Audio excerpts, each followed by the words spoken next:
It's Marketing Monday Live. We are chatting about bullying in the workplace, mental health, corporate confidence, and anything that you may want to know when it comes to playing in the entrepreneurial space, playing in the business space, and marketing advice and tips, all live here on Marketing Monday Live. I'm Liezel, and every week at noon South African time, we bring you a different guest who chats to you about different things that are taking place and advice that's taking place in the workplace. We answer your questions. You let me know what you want to ask the guest. It's not just me asking questions of our weekly guest. You join in and pose your questions as well. So it's super simple here on Marketing Monday Live. All you need to do if you're watching on Facebook, LinkedIn, YouTube, pop your comments in the comment section down below and you could get a chance to be asking our guest a question live. Even if you're struggling with something and you're feeling overwhelmed and too worried to ask those questions live, don't worry, I've got a direct message box, so you can direct message me anything that you may want to know or ask, and I'll keep your name anonymous. Marketing Monday is a safe space for us all to learn, for us all to ask those hard-hitting questions.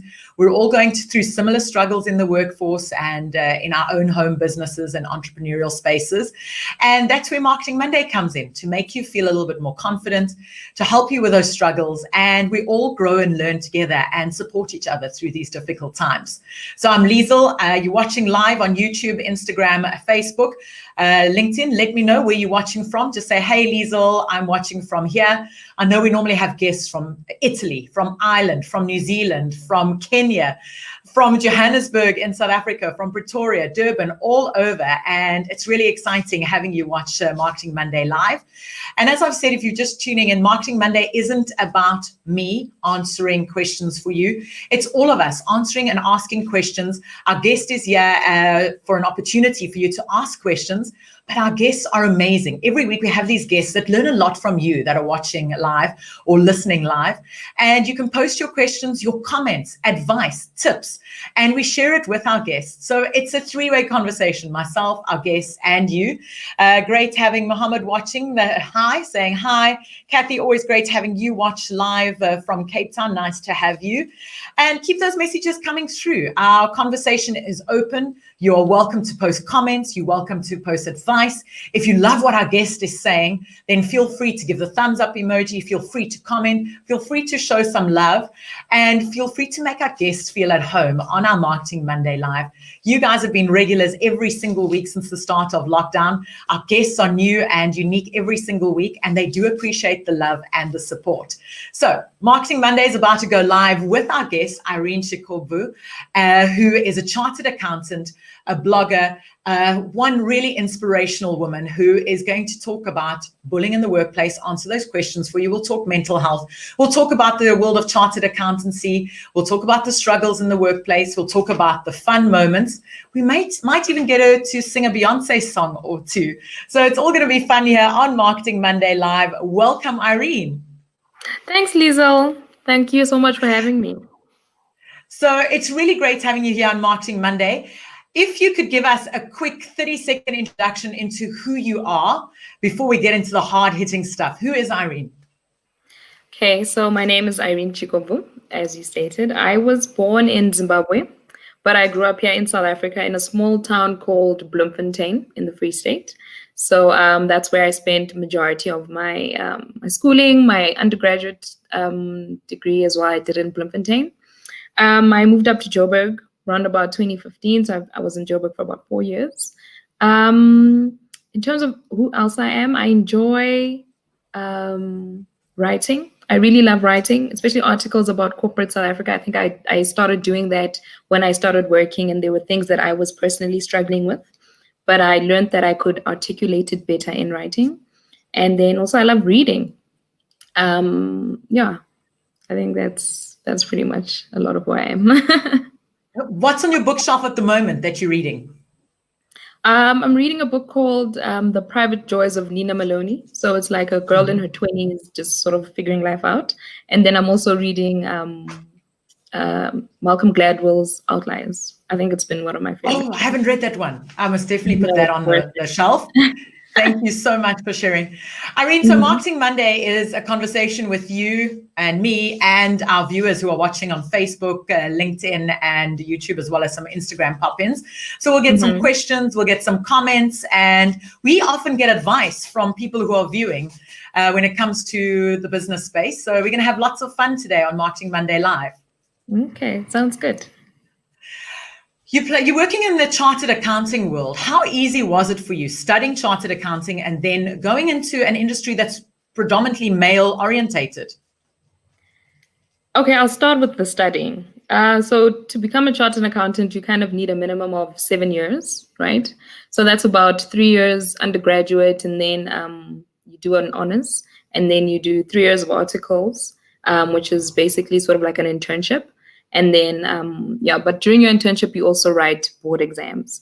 So I think the studying is okay until you get to your 3rd year about. Then all of a sudden things become very tricky. And then in your honors as well. But the board exams are also, a bit challenging. But you've got, especially if you're signed with a good firm, the firms often help you through a lot of it, which is really helpful because you've got a lot of people who are doing exactly the same thing or who've done it before. And you can sort of ask them for advice. But it really depends which firm you are signed to.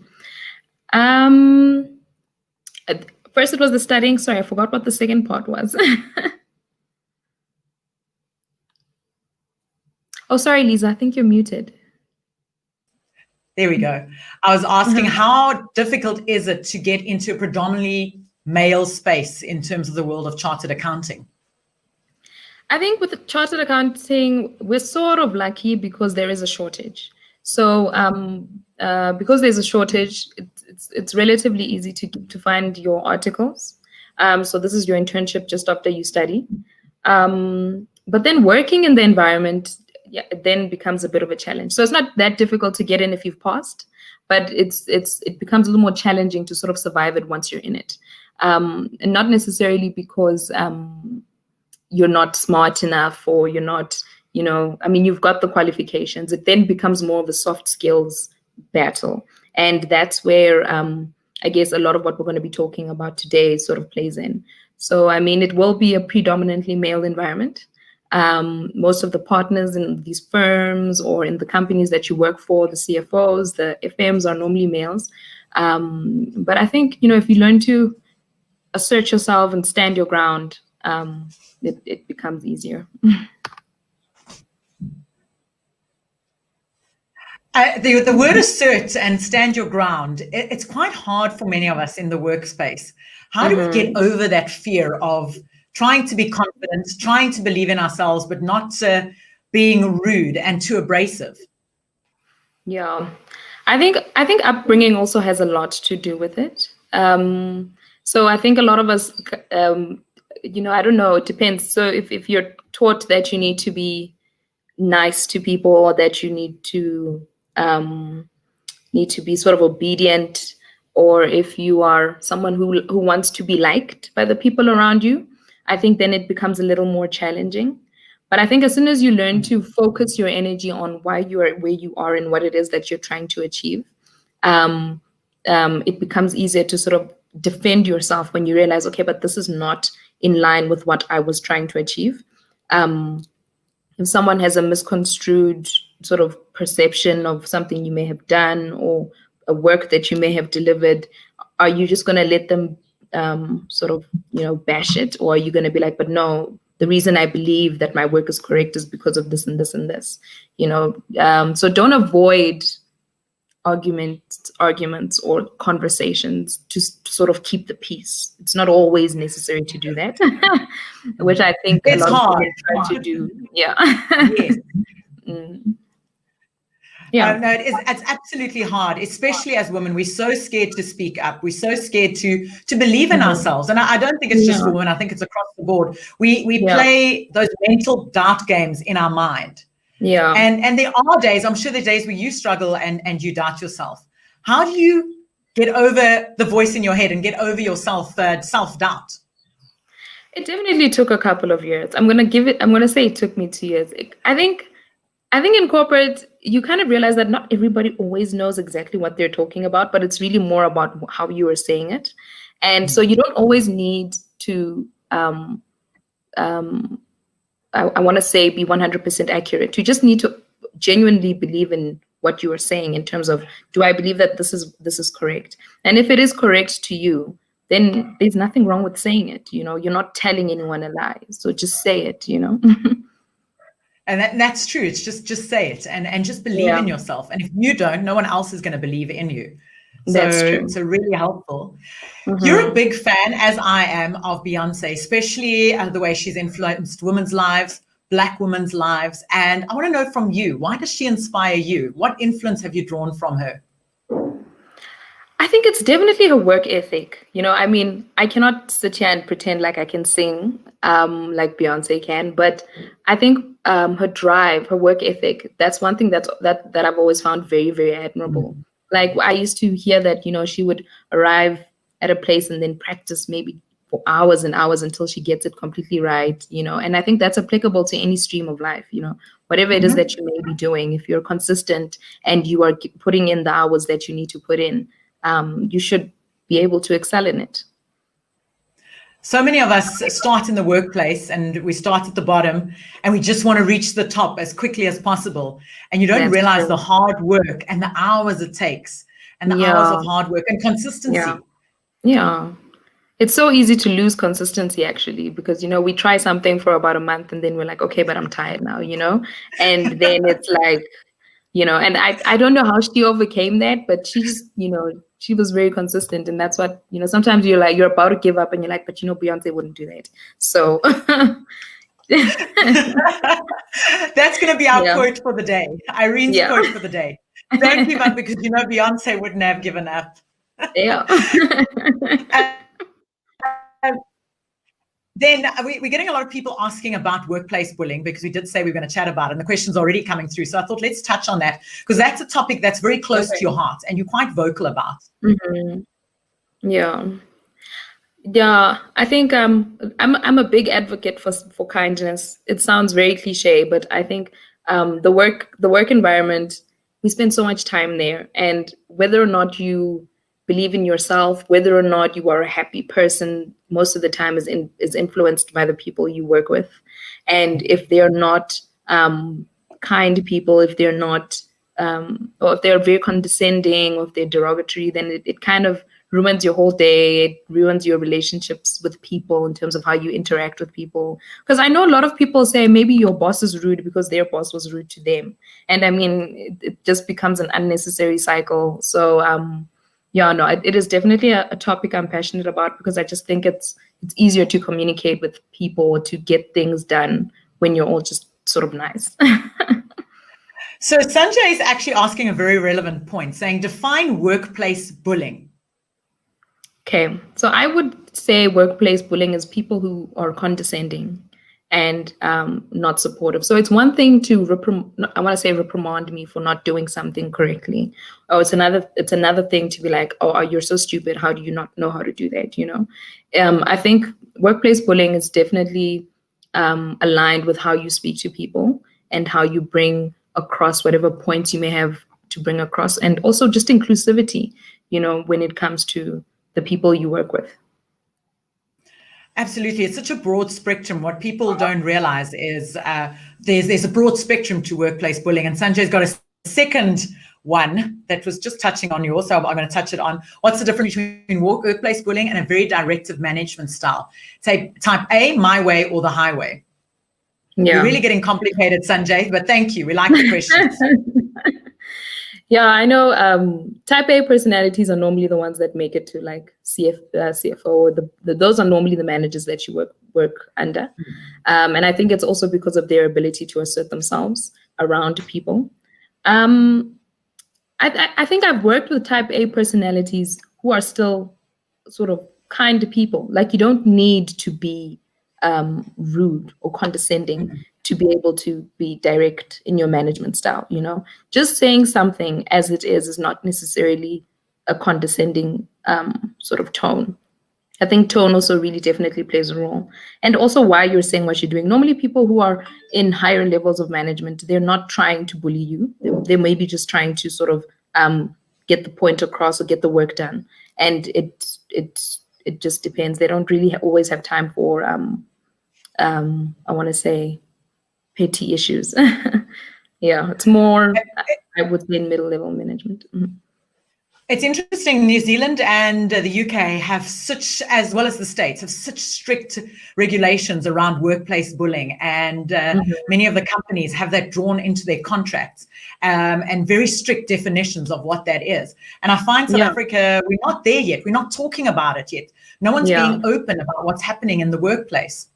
Mm-hmm. No, I think that's definitely true. And I think it stems also out of fear. You know, people want to be tough. They don't want to be... I want to say they don't want to admit that they're being bullied because it might be tied into the fact that maybe you're not so good at your job and that's why they're being so rude to you.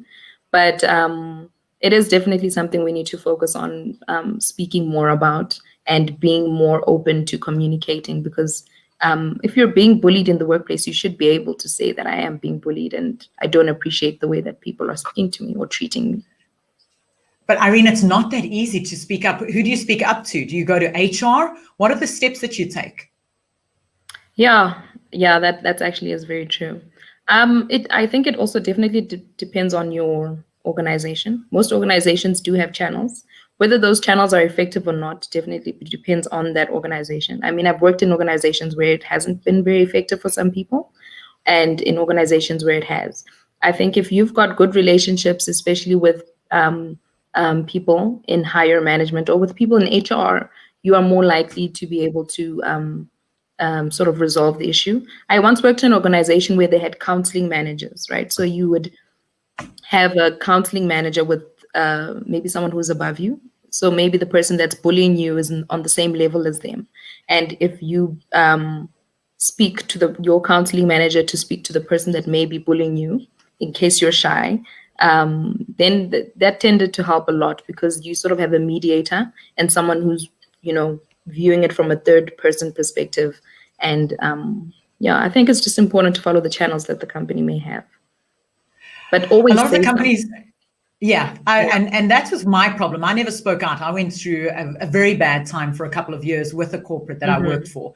And even if I went to HR, even if I went to management, they just turned a blind eye. It wasn't only directed against me. It was a few people in the company.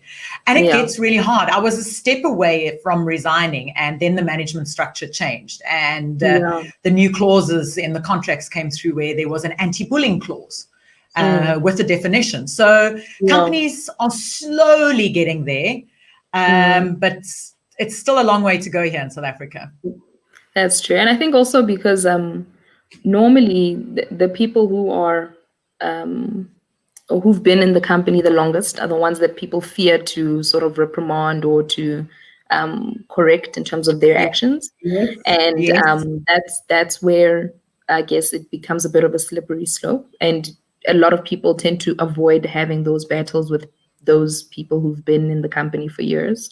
I think that one is a bit of a tough one. I don't think it's ever one I've been able to sort of jump over. But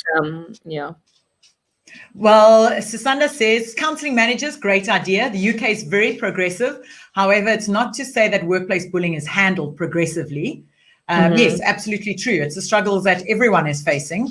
And across the board, I've watched a little bit and looked at some of the documentation from the UK and from New Zealand, but not every company and not every country is getting it spot on. And there's definitely a gap in South Africa, but as Susanda says, in the UK as well. Yeah. And I think also, I know, I'm not sure if you're familiar with that idea of the fact that the tone is set at the top. And, a lot of the company culture will come from, I guess, the top level management. So if it's a bit of a progressive management team who are focused on that, then I guess the organization itself will be better at handling it. But if it's, I guess, the latter, then it won't be.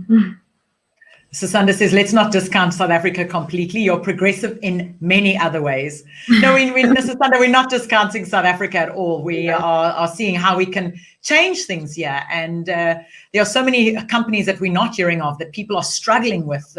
The being discriminated against, being bullied against. We've got a question coming through from Ali on gender-based violence, that certain workplaces aren't safe to work in. And we're trying to create a safe space where we can have this conversation. Yeah, no, I think gender-based violence is definitely a big issue here in South Africa. We've been seeing a lot of it, especially on social media. I think it's good that a lot of people are able to speak up about it right now. I know that most organizations do have whistleblowing channels. So those are very, very important to use. And I think it works a lot better if it's anonymous, because then it also it also gives you a little more confidence in terms of not wanting to face the backlash of having reported someone. So if someone, just a quick takeaway from the subject, for those who are tuning in too late, we're talking about workplace bullying. What tools should I have in my virtual tool belt or my tool belt in the office to help me deal with workplace bullying and have that confidence to stand up and speak out? Are you asking, you mean like tools to build the confidence? Yeah, just tools or tips for us just to be a little bit stronger and more vocal when it comes to workplace bullying. I think what helps a lot is being able to speak. So, I mean, I did Toastmasters, I did debating. So did I. So it makes you a little less scared of arguments. But I mean, for those who didn't, I think it's just important to be in a space or a place of mind where you're like, if I'm not particularly happy with this conversation, I shouldn't just keep quiet. In a normal situation, you need to get out of your comfort zone and just be like, I'm not happy with how this conversation is panning out, and I need to be able to communicate it. And I think if you commend yourself for every single time that you actually do move out of your comfort zone and say something, it will be better, as opposed to just letting everything slide. Absolutely. And it's about just empowering yourself to have that confidence. And it's not going to happen overnight. We got to work on it every single day. There we go. We've got our company. Dave B says our company has a whistleblower anonymous hotline. That's really great, as you mentioned earlier. And then Renal just making a comment. The worst is when the bully is the CEO. That's when it gets harder and it forces good people to leave. I wish you could fire a CEO who bullies more constantly. That would be helpful. It would absolutely be helpful. Thank you for those messages coming through. Jason van Berg watching, saying very insightful. Thanks for the conversation. The workplace bullying is a whole topic that we could have a whole conversation about. But if there is anyone that's struggling with workplace bullying, we're going to post some helplines and some help details down below if you're watching on LinkedIn, Instagram, and Facebook, just to make it a bit easier for you, because Irene is just answering some questions from her perspective, and just to allow you to have a safe space to vent and ask those questions. Cheaton Wen says, great topic, especially happened to a lot of bullies in the corporate industry. They unfortunately don't have the confidence to speak up. Absolutely. And that's what we just mentioned. And Irene said, just finding that confidence and getting that confidence in yourself. Not as easy said as done. But thank you, Keaton, for making that point. Irene, back to let's change the topic a little bit. We will post all those helplines down below for anyone that's facing those problems in the workplace. Maveen also posted something about bullying at school. Your message has first moved to the top, Maveen, so just feel free to share it again. We will just share those details. She has an organization that assists with bullying in school, and we will just share those details because that's really helpful as well. Yeah, no, definitely. Irene, the world of chartered accounting, what made you go into that? I was pretty good at maths in high school. So my parents actually wanted me to do actuarial science, but I didn't want to do that because my dad was like a lecturer for that course. And I was like, I'm not going to let my dad teach me. So I just thought, what would be the next best thing? And accounting seemed like it. But I think once I started, I loved it, especially the business aspect of accounting. That for me was definitely the most interesting. So you mentioned the business aspect. We have a lot of entrepreneurs, small business owners that are watching, that are often doing their own books and getting outsiders just to do their tax returns and their bookkeepers doing their stuff for them. What advice do you have for small business owners when it comes to overseeing your books, when it comes to the accounting side of a business? So I've also worked with a few small business owners to assist them in drafting the financials. And I think one of the biggest things that just always stands out is try and separate your personal expenses from your business expenses. I don't know why. I don't know why. Like, you'll be looking at the company bank statement and you'll just see McDonald's and you'll see dude. But yeah, I think, that is for me. I think, but a lot of people take it very lightly, putting personal expenses through business accounts. And I guess because maybe it's a private company and it's not listed, and maybe because you've just started, you don't think it's a big deal. But somewhere down the line, if you're applying for loans, if you are expecting investors or something along those lines, then it becomes a bit of a challenge if you're not able to separate your personal expenses from your business bank account. But outside of that, I think consistency is also key. A lot of businesses don't always do so well in the first year or two, but you always see maybe in the third or fourth year, they start making really good profits. So again, with the consistency, even if it's not looking the way it looks right now, if you adjust your maybe business model, or if you just keep increasing your market share in that industry that you are trying to work in, you may surprise yourself in how big your company can grow. We've just come through COVID where a lot of businesses have struggled, and you've seen a lot from your end dealing with various businesses, dealing with various corporates. What's the one thing that you've learned? If we had to go back into a pandemic and if we had to do the year all over again, what's the one thing that you've learned or the advice that you can share? From COVID, I think there's quite a few. Number one, it's important to have reserves, because you've especially with the smaller companies, I've seen a lot of people who work in smaller jobs, or companies have to retrench the people in smaller companies, because they don't have enough money to maybe pay salaries for 2-3 months out if they don't have enough clients, for instance. I think that's been one of the things that stood out for me. And I guess it was also a big thing that stood out was also debt. Like, a lot of companies who owed maybe suppliers, or it was nice that some people were able to offer like a relief. But if there wasn't a relief, and people were relying on other people to pay them so they could pay their suppliers, then it also became a bit of a I want to say a trickle down effect. But I think reserves are actually pretty important. And then the one app that's on your phone that you can't live without. It could be a business-related app like Expensify, or it could be just a fun app, a social media app. Is there anything from a business perspective or personal perspective that you can't live without? It's probably LinkedIn. Big fans on the show about that. Yeah, I really like LinkedIn a lot. I think it's a good. It's not too social like an Instagram, but it keeps you also up to date in terms of what's happening. And I think a lot of people share their opinions there, which for me, I think work a little better than Twitter, because it's more content as opposed to reading little snippets or paragraphs. So I think for me, LinkedIn is definitely one of my favorite apps. Yeah.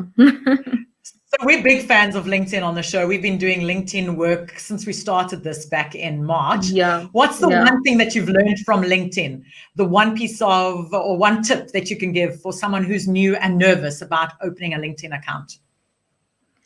I think try your best to get your account to that all-star account. I don't know if they're familiar with that. So if you put all the information that you need to put in onto your profile, it becomes an all-star account.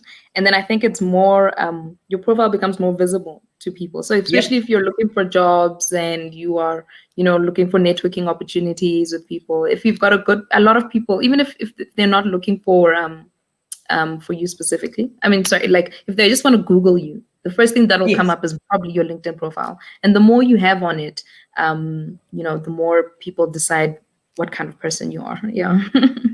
And that's what comes down to personal branding. That's also a way of growing your personal brand. I'll share the video that we did on how to set up your profile. So that's a very handy tip. Thank you so much for sharing that one. Love that. Thanks. And just before we go, where can people follow you on social media, on LinkedIn? What are your handles? So my name and surname are my handles everywhere. So it's Irene Chikobvu on Instagram, on LinkedIn, and on Twitter. Oh, on Twitter, it's actually CHIKEEVU. We'll make it super simple. We'll put it down in the comment section below. And finally, before we go, I said you'd sing a line from your favorite Beyonce song, but I won't make you do that. No, I won't make you. You could just tell me what's the Beyonce song that really gets you going if you've got a slump in your day and you know you need to get up and get going. It's definitely Freedom. It's called Freedom with Kendrick Lamar. Yes. It's Beyonce featuring. It talks about how you must never give up on yourself. Once you start singing the chorus, you just don't stop. Like you feel amped and ready to just take on whatever it is you need to take on. I have to have goosebumps because we started this conversation about not giving up, about the way Beyonce just keeps going and shows up and is consistent. And we end the show with those words where you shouldn't give up on yourself. Yeah, but definitely not. Irene, thank you for being very inspirational today. Thank you for touching on the topic of bullying in the workplace. I know it was a hard one. I know we didn't answer all questions. We will revisit that, on Marketing Monday Live. But it was just great chatting to you. Thank you for your time. Thanks for having me, Liezel. I also had a great time. That was Irene Chikobvu joining us on Marketing Monday Live. I'll post all her contact details down below. Give her a follow. I know we were overwhelmed with the questions coming through from workplace bullying. I promise we'll have an expert guest in the next couple of weeks here on Marketing Monday Live to answer all those questions. Irene was amazing. And if you've just tuned in too late, don't worry, we will post the recap. This is live, but it's going out and being shared across all the platforms, Instagram, LinkedIn, and YouTube, so you can play catch up. And a reminder to like and subscribe to my YouTube channel at Liezel Online. We've got some great giveaways happening. We've got some great other shows that are happening, and you'll see the details there. And of course, this Marketing Monday isn't just about me, it's about you. So if there's a guest you want me to interview, if there's a topic you want me to cover, feel free to drop me a mail, creative@thegiraffebrand.com. I'll catch you next Monday at noon for a very special guest. We're talking about a new product launch as well as a possible giveaway. So tune in at noon next Monday for Marketing Monday Live. Cheers.